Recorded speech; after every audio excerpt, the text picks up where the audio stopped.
प्रभु यीशु मसीह के नाम से सबको जय मसीह की। आज का वचन है उत्पत्ति की किताब उसका 20 अध्याय 9 वचन। तब अबीमेलेक ने अब्राहम को बुलवा कर कहा, तूने हमारे साथ ये क्या किया है? मैंने तेरा क्या बिगाड़ा था कि तूने मेरे और मेरे राज्य के ऊपर ऐसा बड़ा पाप डाल दिया है? तूने मेरे साथ वह काम किया है जो उचित न था। मेरे प्रियो, हम कल के दिनों से अब्राहम और अबीमेलेक के विषय में, उनके बीच में जो घटना हुई थी उस घटने के बारे में चर्चा कर रहे हैं। अब्राहम गरार देश में जब जाकर बसा था तो उस देश का राजा के डर के मारे अपने पत्नी जो सुंदर थी उससे पहले से कह कर रखा था कि जहाँ कहीं भी जाए तो मुझे भाई कहना, अगर कोई पूछे तो इस तरह कहना कि वह मेरा भाई है। अब्राहम से अगर कोई पूछे तो ये भी कहता है कि ये मेरी बहन है। क्योंकि मैं कल के दिन भी इस बात को बताया, कई सारा राजा है जो परमेश्वर के भाई नहीं रहते हैं, वह लोग स्त्री के लिए उनके पति को भी घात कर देते हैं और उस स्त्री को उठाकर लेकर आते हैं, अपना बना लेते हैं, अपने साथ रख लेते हैं। यहाँ पर भी कुछ ऐसी स्थिति हो रहा है। अब्राहम के साथ भी ऐसा घटना घटता है। अब्राहम भी इस संभव के वजह से डर के मारे वह बहन कहता है, अपने पत्नी को बहन कहता है, लेकिन वाकई में उनका पत्नी बहन थी, क्योंकि अब्राहम का पिता की बेटी थी लेकिन माता की बेटी नहीं थी। उस ज़माने में ये सब चलता था। जब परमेश्वर का रूल, जो व्यवस्था आने से पहले, जब से जो मूसा के द्वारा जो वाचा आज्ञाएं दिया गया, तब ये रूल किससे शादी करना चाहिए, किससे नहीं करना चाहिए, सारा रूल तब से परमेश्वर की ओर से लोगों को मिला, उससे पहले नहीं मिला था। इसलिए अपने पिता की बेटी को, माता की बेटी नहीं, उस बहन को शादी कर लिया। ये गलत है बोलकर उनको पता नहीं, जब व्यवस्था आया तब ये सारा चीज़ गलत है, ये बात सबको पता चला। तो अब्राहम की पत्नी वाकई में बहन थी, बहन से ही शादी कर लिया था, यानी कि अपने पिता के बेटी से ही शादी कर लिया था, लेकिन माँ के बेटी नहीं थी। तो अबीमेलेक भाई समझकर उनके साथ, जो सारा के साथ था, जो अब्राहम व सारा के भाई समझकर, पति नहीं है भाई है समझकर, वह अपने साथ लेकर गया, अपने साथ रख लिया। परमेश्वर उनके स्वप्नों के द्वारा दर्शन देकर उनसे बातें किया, चेतावनी दी कि सारा के ऊपर तुम्हारा हाथ न लगने पाए। उस पुरुष की पत्नी को, यानी कि अब्राहम की पत्नी को दोबारा लौटा दे, नहीं तो तू मर जाएगा।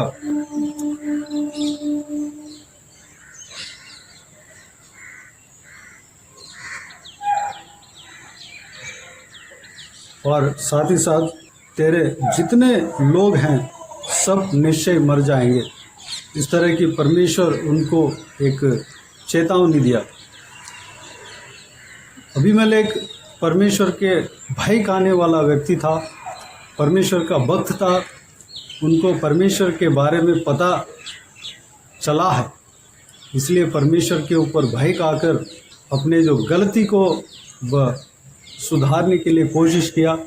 सारा को दोबारा अब्राहम के पास ले जाकर जब छोड़ते समय अब्राहम को इस तरह कहते हुए हम देख सकते हैं कि, यानी कि अब्राहम को अपने पास बुलाकर इस तरह कहता है, तूने हमारे साथ ये क्या किया है?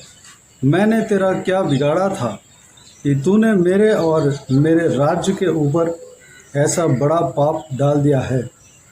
तूने मेरे साथ वह काम किया है जो उचित न था। मेरे प्रियो, अबीमेलेक जो अन्य जाति में से था, परमेश्वर को जानता था, परमेश्वर का भय खाता था, लेकिन वह अन्य जाति था, अन्य लोगों में से था, कनानी नहीं था, अब्राहम के वंश नहीं था, लेकिन उस अबीमेलेक को, उस गरार देश के राजा को परमेश्वर का व्यवस्था के बारे में पता है। परमेश्वर उनके स्वप्नों के द्वारा दर्शन देकर उनको बताया।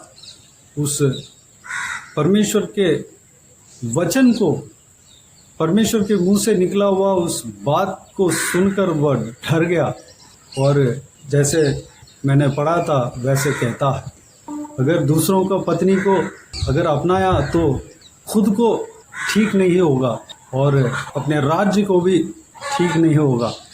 इस बात को वह जान गया, इस विषय को वह जानकर वह डर गया। अगर उस जगह पर अब्राहम सच कहा होता, यानी कि सच तो कहा है लेकिन सारा को अपनी पत्नी है करके खुल्लम खुल्ला अगर कहा होता तो ये घटना नहीं होती। लेकिन इस घटना के द्वारा हमें शिक्षा मिलता है।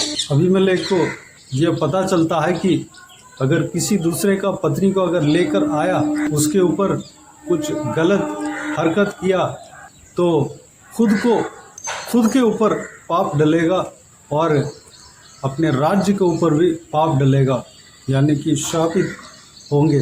इस विषय को वह उस संभव के द्वारा उसको जानने में आता है। इस घटना के द्वारा हमें भी सिखलाई मिलता है। मेरे प्रियो, परमेश्वर का वचन कहता है कि परमेश्वर के आज्ञा में परमेश्वर ने कहा कि दूसरों का चीज़ के ऊपर हमें आशा नहीं रखना है, दूसरों को पत्नी के ऊपर हमें आशा नहीं रखना है, या पति के ऊपर हम आशा नहीं रखना है, दूसरों का कोई भी वस्तु के ऊपर हम इच्छा नहीं रखना है, आशा नहीं रखना है। अगर हमें ज़रूरत है, कोई भी वस्तु की ज़रूरत है तो परमेश्वर से मांगना है। किसी दूसरे का कोई भी वस्तु जो इस्तेमाल करने वाला होगा या प्रॉपर्टी होगा या कोई भी ऐसा चीज़ को हमें इच्छा उस चीज़ के ऊपर नहीं रखना। नया नियम में भी पवित्र प्रेरित पौलुस कहता है कि किसी चीज़ के ऊपर लोभ हमारे अंदर नहीं होना चाहिए, वह मूर्ति पूजा के बराबर है। किसी वस्तु के ऊपर हमारे अंदर लोभ नहीं होना चाहिए, पैसे के ऊपर, धन के ऊपर लोभ नहीं होना चाहिए, किसी वस्तु के ऊपर हमें लोभ नहीं होना चाहिए, किसी का पत्नी के ऊपर हमें आशा नहीं रखना चाहिए। अगर आप स्त्री है तो किसी का पति के ऊपर आशा नहीं रखना चाहिए। मेरे प्रियो, अगर हम इस तरह की गलत करते हैं तो इस संभव के द्वारा हमें यह जानने में आता है कि सबसे पहले हम पाप करेंगे। ये व्यभिचार के अंदर आता है। अगर छोटे मोटे गलती होता है तो अपने शरीर के खिलाफ हम पाप नहीं करते हैं, परमेश्वर हमें माफ़ करता है। लेकिन जो व्यभिचार करता है वह शरीर के खिलाफ करता है। यह शरीर जो है परमेश्वर का मंदिर है। इस शरीर के खिलाफ अगर पाप करता है तो ये परमेश्वर का मंदिर नाश होता है। अगर कोई अपने गोद में, अपने छाती पर आग का कंकड़ को, आग को अगर रखे तो छाती जल जाती है, छाती बचती नहीं। इस तरह अगर कोई जन व्यभिचार करता है तो उसका ज़रूर शरीर में इफेक्ट पड़ेगा, वह पाप जो है अलग है। यहाँ पर अबीमेलेक के विषय से हमें यह जानने में आता है कि हम किसी दूसरे का बीवी को हम उनके साथ गलत करते हैं या व्यभिचार करते हैं, या किसी दूसरे का बीवी के ऊपर इच्छा रखते हैं तो हम व्यभिचार करते हैं। अगर ऐसा करते हैं तो हम पाप करते हैं, हमारे ऊपर पाप डलता है। हमारे ही नहीं, हमारा राज्य के ऊपर पाप डलता है। अगर हमारा देश में इस तरह की पाप होता है तो हमारा देश शापित होगा। जिस जगह पर यह काम होता है वह जगह शापित होगा। अगर किसी भी घर में इस तरह की काम होता है तो वह घर शापित होगा। इस वचन के अनुसार इस तरह की होगा। मेरे प्रियो, उस श्राप से बचने के लिए हमें पवित्र हृदय हमारे अंदर होना चाहिए, हमारे आँख पवित्र होना चाहिए। परमेश्वर प्रभु यीशु कहता है, अगर कोई भी स्त्री को गलत नज़र से अगर हम देखें, वह भी उस नज़र से हम उस स्त्री से हम व्यभिचार कर चुके हैं। हमारा व्यभिचार करना ही नहीं बल्कि सिर्फ गलत नज़र से अगर देखते हैं वह भी गलत है। गलत नज़र से हमें नहीं देखना चाहिए, अपने मन में व्यभिचार नहीं करना चाहिए। इस चीज़ से हमें दूर रहना है। हमें अपने आप को, हमारे ऊपर पाप को नहीं डाल देना है, हमारे राज्य के ऊपर पाप नहीं डाल देना है। यानी कि हम जहाँ जहाँ राज्य करते हैं, हमारा परिवार के ऊपर श्राप हम नहीं ले लेना है, और हमारे नौकरी में श्राप नहीं ले लेना है, हमारा बिजनेस में श्राप नहीं ले लेना है, हमारा पढ़ाई में श्राप नहीं ले लेना है। हमें व्यभिचार से बचना है। हम अगर मान लीजिए शादी नहीं हुआ, मैरिड नहीं है, तो भी इस विषय से हमें बचना है, व्यभिचार से बचना है, व्यभिचार से दूर रहने को कहा है। यूसुफ के जीवन में जब हम देखते हैं तो वह दूसरे का पत्नी उसको गलत करने के लिए बुलाती है, लेकिन वह परमेश्वर के खिलाफ पाप करना नहीं चाहा, बल्कि उस पाप से दूर भागा। आखिर में वह आशीष पाया। अगर उस पाप से घिरा होता तो परमेश्वर के अंदर जो उनके विषय में योजना था वह पूरा नहीं हो पाता, शायद पूरा नहीं हो पाता। मेरे प्रिय, परमेश्वर का जो काम है हमारे लिए, जो योजना रखा है, परमेश्वर जो काम करना चाहता है, उस काम को पूरा होने देना है। उसके लिए हमें पवित्र हृदय हमारे अंदर होना चाहिए, पवित्र आँख हमारे अंदर होना चाहिए, पवित्र नज़र हमारे अंदर होना चाहिए, पवित्रता हमारे अंदर होना चाहिए, पवित्र जीवन हम जीना चाहिए। उसके लिए परमेश्वर के हाथों में समर्पित करते हैं। आइए हम प्रार्थना में जाएं। स्वर्गीय पिता, दयालु परमेश्वर, आपको धन्यवाद देता हूँ आज के इस आपके बहुमूल्य वचन के लिए। आपको धन्यवाद देता हूँ परमेश्वर, बीते हुए दिनों में हमें संभाला, बचाया, सुरक्षित रखा। आपको धन्यवाद देता हूँ पिता। आज का इस वचन के द्वारा हमने जो कुछ भी मनन किया है पिता, सारे बातों के लिए आपको धन्यवाद देता हूँ पिताजी। अबीमेलेक परमेश्वर दूसरे के जो स्त्री को उठाकर लेकर आया, जो लेकर आया अपने साथ रखने का कोशिश किया, वह दूसरे का बीवी है।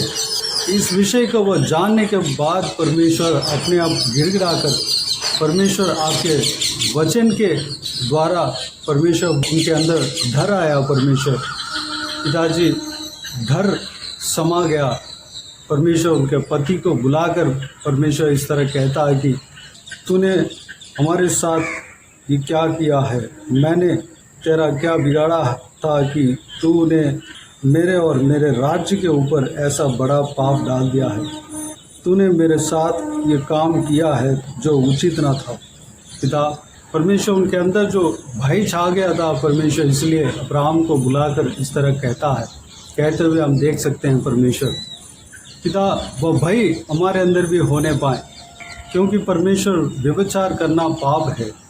पिता आपके वचन में साफ साफ कहा गया है परमेश्वर, नया नियम के किताब में परमेश्वर कोई भी स्त्री को, अगर स्त्री हो तो पुरुष को गलत नज़र से अगर हम देखते हैं तो हम व्यभिचार करते हैं, मन में व्यभिचार कर लिया। परमेश्वर पिता हमें परमेश्वर माफ़ करना। हमारे अंदर अगर व्यभिचार है, हमारे अंदर आपके खिलाफ अगर गलत बहाना है तो हमें माफ़ करना परमेश्वर पिताजी।